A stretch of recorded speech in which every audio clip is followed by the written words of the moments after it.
Hey, good morning. Welcome to OSI here on YouTube.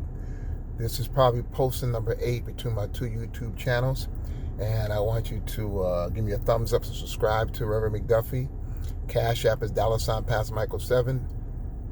PayPal address is supermight, MIGHT 777 at gmail.com. Appreciate any seed sown and ministry donations. Let me give you posting 8 on the culture code breaker or the code breaker. And I'm continually trying to show the church and faith-based world and the world that in order for the culture to work for you, you have to know the culture, know what's going on, and then be able to bring resolve in the middle of a culture crisis. There is a culture crisis right now in our country, which is a health crisis, and the culture is protecting your body, staying healthy and whole, doing the things your body can have what it needs to fight off corona, COVID, Chinese virus, whatever you want to call it, whether it's a flu, a cold, sickness, disease. The culture is health and fitness right now. That's major on people's plates. I think health and fitness is number 1, and then money is number 2, because how could you spend the money if you're not healthy and you die? So I want to continue to talk about the culture code breaker. This is posting 8 on YouTube. I try to keep all my broadcasts around 17 minutes or less. And your support really helps us to get the word out as I continue to train and encourage people. We live in a culture now that you can't even sneeze or cough in public. If you sneeze and cough in public and you don't have a mask on, people would want to beat you up, punch you, even fine you, and might sooner or later be a federal offense. So you have to be very sensitive to who you are around. If you plan on sneezing, make sure you put your mouth and your nose inside your, like in the front part of your elbow and the bent part of your arm, and sneeze into your arm, into the crease of your elbow. And of course, when you get home, you take that outfit and throw it in the washing machine or spray some stuff on it and kill anything in it. And you have to know this is the culture we're in right now. I don't like the culture, but it is what it is. And people are real concerned about their health. I've been talking lately, the last 7 posts on the financial markets, how it has affected the movie industry, and how in order for you to make money right now in this culture of movies, you have to know where to put your movies at. So people who got think tanks study the culture and what's going on. Right now, there are 2 major things in our country going on as of today. We're still trying to settle the installation of our new president, President-elect Biden. And Trump is still giving some court challenges. I think it'll all settle down by January 20th, and I think everything will be set by then. Let's continue to pray for the God kingdom to come. But here is the point I'm making now. This is very important to get this. Right now, the culture is your health and fitness, keeping you healthy and whole. And what I'm about to give you are some things from the biblical text, but I think is needful. And I think we really got to pay attention to, I feel, what God is saying to the church, number 1, faith-based world, number 2, and the world, number 3. And if we take heed to some of the biblical instructions, I think it will work out for us. Now, there's a culture of sickness right now, a culture of disease.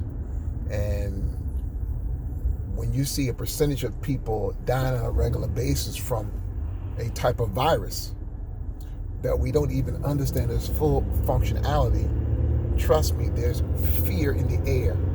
There is worry and there is distress. So we got to be smart ones. I'm talking about those who plan to be successful and be impactful in this culture. Study the climate. Watch what's going on. Research the research. And always try to be 4 or 5 steps ahead of everybody else. And then sometimes you got to test your own body as a guinea pig. And you got to see exactly how certain things affect your body. Now, I'm going to share with you my personal journey. I'm going to share with you some things from the Bible, Bible. I am a reverend, and I have a ministry called KOM Incorporated, Kingdom of Might, MIGHT, which is my umbrella organization over many. But here on OSI, Operating Supernaturally Intelligently, I try to share with you some truths that I get from studies, whether it's the Bible, whether it's going online and looking on Google, Wikipedia, researching, reading books. I try to put this information together that would give you what I call the best information to help you deal with the present culture, which is culture of sickness, disease, and trying to stay alive. In the biblical text, in the 12th chapter of the book of Exodus, the Israelites are preparing to depart from a culture of death in their immediate surroundings due to the 9 plagues that Moses brought upon Pharaoh and the Egyptians. God was taking a people out of an atmosphere of sickness and disease. These plagues were initiated by Reverend Moses and assistant pastor Aaron. And as they used the miracle power of God, God released 10 different plagues. The first one, I think, was the Nile River turning red. Some folks don't count it as the first plague. They count the second as the first plague, but it's always a controversy. But whatever plague starts at number 1 and the death of the firstborn, number 10, is the one I believe. But this is amazing how the Nile River, which became like a toxic red algae, made the frogs run out the river to go into the house of Pharaoh and the Egyptians, and then they began to die, which means feces and all types of bacteria is released in the atmosphere. And finally, after they're removed, it doesn't remove all the feces and the germs and all the bacteria that's going to permeate the area, not let alone somehow have an effect on the biting flies and the mosquitoes that's going to attack the animals, causing the cattle to have mad cow disease. And so many things began to transpire. And then with the I think it was rain, and it was like 9 different plagues, and on top of each other developed an atmosphere of viruses and sicknesses and diseases. So God is going to begin to deliver his people from this culture of death, a culture of sickness and disease. But amazing thing, when I studied the 12th chapter of Exodus, there are a couple of things that I noticed. 2 things. Number 1, God has given his people an immediate resolve to an immediate situation. Then he switches the conversation and tells them that from now on, this will be like an anniversary. It's my anniversary. It'll be an anniversary to remind your children that I am a real God, and I'm going to strike down all the gods of the Egyptian land. So not only did God give an immediate resolve to a culture of sickness and disease, he also reminds them to put this on their calendar like every 10th month on the 14th day. I think it's called Nisan in the Hebrew calendar, which reminds you of Passover, where the death angel passed over the house of the Israelites because they obeyed the instructions of the Lord. Let me say it again. They obeyed the instructions of the Lord.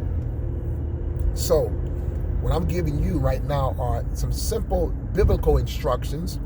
And many of you may not believe me, but I'm going to tell you to do your research. But there were 3 things that the Jews were supposed to consume as they're about to leave out of a land of sickness and disease. Number 1, lamb or goat. Number 2, bitter herbs. And number 3, unleavened bread. 3 things that we're supposed to consume. And as they are consuming this, they were supposed to be ready to move with their staff in their hand, shoes on their feet, because whatever God has given them, it is to solve something that's going on immediately. Although in the 12th chapter of Exodus, God also expands it to future anniversaries and future history lessons for their children's children for many generations to come. But the part I want to focus on is that God has given them an immediate instructions to a present virus or a sickness or a disease. And he tells them to focus on three things. This is what I'm going to give you here. Number one, goat or deer, depending on what biblical translation you read. Number two, bitter herbs. And number three, unleavened bread. Now, when you read an American diet, and you study some of the stuff we give out to Americans in our society, some folks say all bread is bad, don't eat any meat, be vegetarians, okay? And the herbs is like witch doctor stuff. And all three of them are actually used in the biblical text that the Israelites were supposed to take and eat. Now, when you study the book of Psalms, you'll see that God brought the Israelites through the wilderness, all 3 million, and the scripture says not one was feeble, that's F-E-E-B-L-E, which means none was weak, none was sick, and it said their shoes didn't wear out. So I like to know, what are you eating, what are you doing that 3 million Jews are not feeble or sick? Now, when I give these numbers, of course, scholars and Hebrew people who study the biblical text will try to talk you out of every word. It don't really mean feeble. It's not really 3 million Jews. And they try to go and try to unexplain or try to unexplain the supernatural because it doesn't register in people's heads. But apparently there must be something to deer. I'm sorry, sheep. I keep saying deer. Sheep or goat. Sheep or goat. I apologize. I didn't mean to say deer. Sheep or goat. Bitter herbs and unleavened bread. So there's something to eating bread. It's the type of bread. There's something to eating herbs. It's a type of herbs. There's something to eating sheep, or term better yet is lamb or goat. Better translation is lamb. So lamb or goat,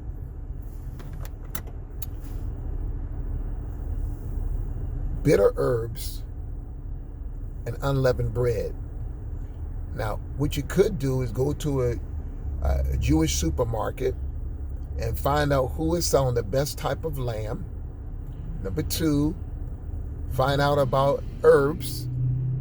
And number three, check out unleavened bread. All right. Apparently, those three things that when you are consuming it is going to help the body not only to go into a spirit of movement and strength, is also, I believe, gives the body what it needs to help fight off sicknesses and diseases. I don't think things are placed in the Bible by accident. I believe that God places it in it sometime like a secret formula, or it's hidden behind a code, and you got to break that code by going in and studying it. Scripture says study to show yourself approved, and you'll be a workman and won't be ashamed. So I did some research on sheep meat or lamb meat or goat meat. Now, all of these meats contain a lot of protein and iron. And there's a type of iron called hemi-iron, H-E-M-E, which is really quite absorbed in a person's body. Now, when I talk to some of our vegetarians and people who live off certain diets, they speak very much against meats. And they don't want to talk about herbs. Everything is vegetarian, just fruits and vegetables. I've seen people who are vegetarians and some women who are, and I see that they have actually shriveled up. I mean, a lot of muscle, but I just always had a problem with people who are vegetarians, and I want to see some meat on the bones. This is me personally, and I'm trying to figure out, is being a vegetarian always the healthiest thing? And there's controversy over it. I just thought it was something that everybody agreed with, and it's not. You'll see there's two different aspects to almost every issue. Sometimes not two different aspects, 3, 4, 5. Very rarely do everybody agree 100% on anything. So you got to always make sure you do your own personal studies and, do your research. Research the research, and then research the researcher. But then you test yourself and then see how it works. When I have realized that I get a lot of strength and power by eating meat. And it depends who's fixing the meat, what type of meat it is. But there is a high level of protein and iron and a lot of mineral stuff that's in the consumption of meat. You don't have to do it. You can do it in moderation, a slice, 2 slices, but there's something in meat I think the American diet is missing. It's because we got a few mad cow disease. Don't make all meat bad. Just because your grandmama cooked the meat or you ate a cow that was poisoned, I mean, all meat is bad. There's something about lamb. There's something about lamb we need to do more study about. I know we eat a lot of chicken, a lot of pork, but what is it in lamb that the body needs that's in an atmosphere or culture of death? Lamb. So number one, we should really study and check out lamb. Now, we need to go back and study and find out, why did God tell the Israelites to consume a lamb? Now, what he was also saying is, don't eat the meat off the Egyptians' table. Don't eat their grain, because their grain possibly has been poisoned by anthrax or some type of red algae due to the plagues that got into the soil. So don't eat the Egyptians' food. I want you to eat the Hebrew food, which is a lamb. And then while you're eating the lamb, I need you to combine it with some herbs, which is really black seed, which is like apple cider vinegar, which is like parsley. There's a whole list, like 14 of these types of herbs on my Facebook page. And then add some unleavened bread to it, which means there's a certain bread that is healthy. Everything is not bad. Now this is posting 8 on YouTube, OSI, Operating Supernaturally Intelligently. I want to go off and I'm going to come back for posting 9 in the few. Go to the Cash App, $ Pastor Michael 7, PayPal address, supermike777@gmail.com. Please subscribe to my YouTube page, give me a thumbs up, and send this out to 1,000 people. God bless you. Love you.